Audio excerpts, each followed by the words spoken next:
नमस्कार दोस्तों, बात करते हैं इन्फीबीम एवेन्यू की। 15 रुपए का, मात्र 15 रुपए का स्टॉक है ये। और अगर आप इसको देखेंगे, इसका पोटेंशियल देखेंगे, तो ये बड़ी बड़ी कंपनीज को पीछे छोड़ रहा है। आईटी सेक्टर का ये स्टॉक है आपका।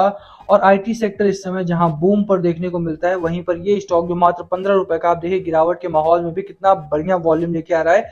इसका पोटेंशियल मैं आपको यहाँ पर दिखाऊंगा। मैं हम इसके डेट की बात करेंगे, साथ में इसके शेयर होल्डिंग पैटर्न की बात करेंगे, बैलेंस शीट भी पर भी नजर डालेंगे। यहाँ पे कुछ पॉइंट्स मैं दिखाऊंगा कि किस तरह से ये कंपनी बड़ी बड़ी कंपनीज को पीछे छोड़ रही है।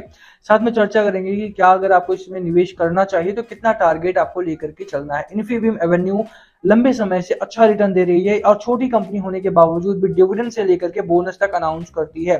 चलिए शुरू करते हैं इस वीडियो को, डिटेल में चर्चा करेंगे। छोटी ही वीडियो रखेंगे, बट हाँ इन्फॉर्मेशन रहेगी आपके लिए, बहुत ज्यादा जरूरी है वीडियो होने वाली। चलिए शुरू करते हैं, बट उससे पहले अगर आप चैनल पे नए हो, प्लीज चैनल को सब्सक्राइब कर दो, हिट द बेल आइकन ताकि आपको नोटिफिकेशन मिल सके। चलिए स्टार्ट करते हैं। फर्स्ट ऑफ ऑल वॉल्यूम की बात की जाए तो देखिए वॉल्यूम बहुत तगड़ा आ रहा है। छोटे स्टॉक में अगर आप पेनी स्टॉक बाय करना चाहते हैं, अगर आप स्टॉक्स अंडर 50 बाय करना चाहते हैं, उन स्टॉक्स में निवेश करना चाहते हैं जो छोटे हैं बट उनमें पोटेंशियल है बड़ा बनने का, सबसे पहला जो आपको देखना चाहिए चीज वो 32 रुपए का जो वॉल्यूम है। वॉल्यूम बहुत इंपॉर्टेंट हो जाता है। कल मैंने आपको एक वीडियो दिखाया था जिसका स्टॉक प्राइस 12 रुपए का था, मात्र 12 रुपए का वो स्टॉक था।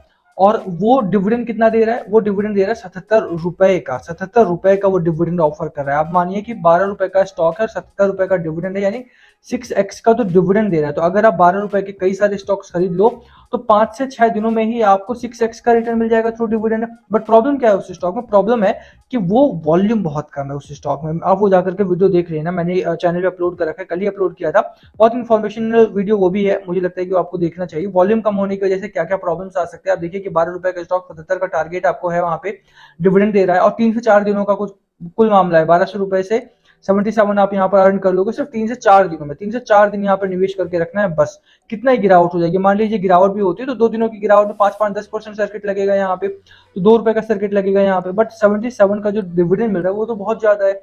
इसीलिए बट प्रॉब्लम कहाँ पर है? प्रॉब्लम वॉल्यूम है। और अगर आप इन्फीबीम्स में देखेंगे तो वॉल्यूम यहाँ पे प्रॉब्लम नहीं है। 32 मिलियन का बड़ा वॉल्यूम यहाँ पर ट्रेड हो रहा है। मुझे लगता है वॉल्यूम के तौर पे ये कंपनी बहुत ही गजब का काम कर रही है। साथ में अगर इसकी बैलेंस शीट पर नजर डाली जाए तो अब देखिए कंपनी अभी भी 8% के आसपास का मार्जिन कैरी कर रही है और पॉजिटिव मार्जिन में रही है पिछले कई क्वार्टर से। रेवेन्यू की जहां तक बात रही है, आप देखिए एक इंक्रीजिंग ग्रोथ पैटर्न में आपको रेवेन्यू देखने को मिल रहा है। 673 करोड़ के आसपास का रेवेन्यू इस क्वार्टर में भी रहा था। साथ में अगर प्रॉफिटेबिलिटी की बात की जाए, छोटी कंपनी है उसके बावजूद भी प्रॉफिटेबिलिटी गजब की। 18 करोड़ के नेट प्रॉफिट से लेकर के 40 करोड़ का नेट प्रॉफिट इस क्वार्टर में इस कंपनी ने किया है। और लगातार प्रॉफिटेबिलिटी ग्रोथ पर देखने को मिलती है। अच्छी खासी प्रॉफिट बनाने वाली कंपनी है। ऐसा भी नहीं है कि छोटी कंपनी 15 का स्टॉक है तो यहाँ पे ये लॉस कर रही है, लॉस भी नहीं करी, बहुत अच्छा यहाँ पर प्रॉफिट है। बैलेंस शीट बहुत अच्छी दिखाई देती है, क्वार्टरली नंबर्स बहुत गजब के हैं यहाँ पे। साथ में जो बहुत अच्छी चीज यहाँ पर, दूसरी चीज जो है वो डेट टू इक्विटी रेशियो है। Debt to equity ratio is 0 as the company is debt free. बिल्कुल डेट नहीं है इस कंपनी के ऊपर, शून्य डेट है इस कंपनी के ऊपर। आप देखिए कि कई सारी कंपनीज होती हैं जिनके ऊपर छोटी कंपनीज होती है, अच्छा रिटर्न दे रही होती है, बट उनके ऊपर डेट बहुत ज्यादा होता है। हालांकि मैं मानता हूँ कि डेट कोई बहुत बड़ी प्रॉब्लम नहीं होनी चाहिए। रिटेल इन्वेस्टर को कई बार लगता है कि कंपनी के ऊपर डेट नहीं है तो अच्छी कंपनी है, बट मुझे लगता है कि डेट थोड़ा बहुत अगर कंपनी के ऊपर रहता है, वो डेट को इस्तेमाल किस तरह से करते हैं। अगर वो डेट को इस्तेमाल करती है एक्सपेंशन को लेकर के, या इस्तेमाल करती है कि नए प्लांट्स लगा रहे हैं, वो नई मशीनरी बाय कर रहे हैं, या फिर पेटेंट का कोई काम कर रहे हैं, तो डेट बुरी चीज नहीं है। किसी भी कंपनी में अगर आप देखो, बड़ी से बड़ी कंपनी में डेट यहाँ पर होता ही है और वो एक एसेंशियल चीज है, ठीक है। ओवरऑल बट इस कंपनी की बात की, छोटी कंपनी है और इसे इस समय एक्सपेंशन वगैरह नहीं करना है। उसके साथ ही डेट बिल्कुल भी नहीं है। इस कंपनी ने कोई भी कर्ज नहीं ले रखा है। साथ में कई बार ऐसा होता है कि कंपनी के ऊपर यहाँ से डेट टू इक्विटी रेशियो 0 होता है, बट प्रमोटर का जो प्लेज होता है वो उन लोगों ने गिरवी रख रखा होता है। इस समय अगर आप देखें तो प्रमोटर्स का प्लेज भी 0 है। कई बार क्या होता है, प्रमोटर्स के पास शेयर होल्डिंग होती है, उसको बैंक के पास रख करके वो लोग लोन ले लेते हैं और वो बैलेंस शीट में इस जगह पर कम से कम डेट टू इक्विटी रेशियो में दिखाई नहीं देती है। बट यहाँ पर अगर आप देखो तो प्रमोटर्स के शेयर्स भी उनके पास ही हैं, उन्होंने कोई शेयर बैंक में गिरवी नहीं रखे हैं, तो ये भी एक पॉजिटिव चीज है। तीसरी चीज की बात की जाए तो कंपनी ने एफआईआई का एक्सपोजर बहुत गजब का, और एफआईआई ने लगातार अपनी शेयर होल्डिंग को इस कंपनी में बढ़ाया है। 6% से 6.5% के करीब की यहाँ पर शेयर होल्डिंग एफआईआई की है, यानी कि फॉरेन एक्सपोजर यहाँ पे बहुत ही गजब का है। फॉरेन एक्सपोजर से मेरा मतलब है कि आप देखिए इंस्टीट्यूशनल इन्वेस्टर जो है फॉरेनर्स, उनके पास अच्छे एनालिस्ट होते हैं, उसके बावजूद भी एक छोटी कंपनी में निवेश आ रहा है। इसका मतलब है कि कंपनी में बहुत ही अच्छा यहाँ पर टारगेट्स मिलने वाला है। और अगर आप रिटेल इन्वेस्टर के तौर पर यहाँ खरीदारी करने उतरते तो मुझे लगता है एक परफेक्ट कंपनी आपके लिए है आईटी सेक्टर में। यहीं पर अगर आप देखो तो इस कंपनी में लगातार आपको बोनस डिविडेंड मिलता रहता है। इस बार भी आप देखिए कि डिविडेंड 5% के करीब का डिविडेंड कंपनी ने अनाउंस कर दिया है। लगातार अगर आप देखिए 18 मार्च को बोनस मिला था, उसके 14 मार्च 2022 को बोनस मिला था। कंपनी लगातार बोनस भी देती रहती है, तो मुझे लगता है ये कंपनी परफेक्ट है एक तरह से। आपको डिविडेंड भी मिल रहा है, आपको बोनस भी मिल रहा है, आपको यहाँ पर डेट फ्री भी मिल रही है, फॉरेन एक्सपोजर भी मिल रहा है।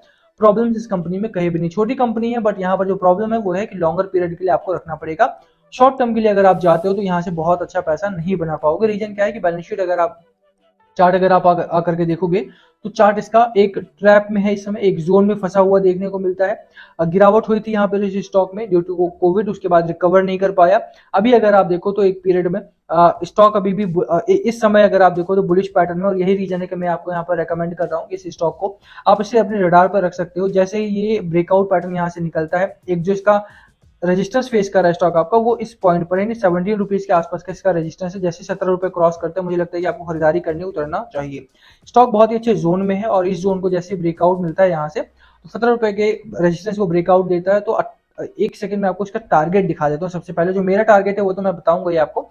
यहाँ पर मैं आपको इसका टारगेट दिखा देता हूँ। जो ब्रोकरेज हाउस है KR चौकसी का टारगेट है 28 रुपीज का, ठीक है। इन्फीबीम में 30 मई 2023 को इन्होंने टारगेट दिया था। उससे पहले 22 फरवरी को भी इन्होंने अपनी रिपोर्ट में 28 का ही टारगेट दिया था KR चौकसी साहब ने। सिमिलर भी मेरा जो टारगेट है 17 का ब्रेकआउट देने के बाद आप 28 टू 32 के आसपास का टारगेट आप इसमें आसानी से लेकर के चल सकते हैं। ब्रोकरेज हाउस का टारगेट मैंने इसीलिए दिखाया क्योंकि कई बार लोगों को लगता है कि मेरा टारगेट काफी मैं हाई फाई बढ़ा करके बोल रहा हूँ। रीजन है उसके पीछे कि जितनी भी ब्रोकरेज हाउसेज निकल रही है इस समय पे, जो रिपोर्ट्स निकल रही है इन्फीबीम को लेकर के, वो बहुत ही पॉजिटिव है। मुझे लगता है कि आने वाले दिनों में आपको 28 रुपए का टारगेट बहुत आसानी से अचीव होगा। टारगेट्स चार्ट पैटर्न इसका ठीक ठाक है। फंडामेंटल्स की जैसे हमने बात की, फंडामेंटल्स भी बहुत गजब के इस कंपनी के, बिल्कुल यहाँ खरीदारी करने के बारे में सोचा जा सकता है। बाकी last call must be yours, कहाँ खरीदारी करनी है, कितनी करनी है, आप कमेंट करके शेयर करना। आपकी क्या स्ट्रैटेजी इस स्टॉक को लेकर प्लीज कमेंट करना। बाकी किसी और स्टॉक में फंसे हुए हो, सवाल है आपके मन में तो पूछ सकते हो। बाकी वीडियो को यहीं खत्म करेंगे। पसंद आई तो लाइक करना, चैनल पे नए हो सब्सक्राइब किए बिना मत जाना। Thank you for watching and yes please comment below अगर पूछना हो तो। Thank you.